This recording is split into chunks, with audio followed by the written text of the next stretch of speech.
कराची में ट्रांसपोर्ट का बुरा हाल है। ग्रीन बसेस आने पर खुद शहरी इस वक्त किन मुश्किलात से दो चार हैं, इस रिपोर्ट में जानिए। ये हैं कराची की सड़कें और ये है सवारी, यानी पूरा मुल्क चलाने वाले शहर के बासियों का अपना चलना आसान नहीं। पहले घर से सड़क पर पहुँचें, वहाँ से चिंची पकड़ें, फिर बस स्टॉप पर टूटी फूटी खस्ता हाल बस में बैठकर मंजिल की तरफ रवाना हों, जहाँ ऐसे झटके लगते हैं कि आपका जोड़ जोड़ हिल जाए। ट्रैफिक जाम की वजह से ताख़ीर और अजियत इसके अलावा है। सिंध गवर्नमेंट को यही मैसेज है कि आप अभी बस करें, मुद्दत गुजर गई है इस गदरगाड़ी में सफ़र करते हुए। इंटरनेशनल मीडिया कराची को बदतरीन ट्रांसपोर्ट रखने वाले शहरों में शामिल करता है।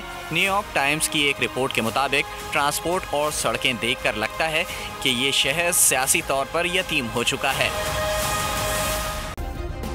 सब्सक्राइब करें और बेल दबाएं ताकि कोई खबर रह न जाए।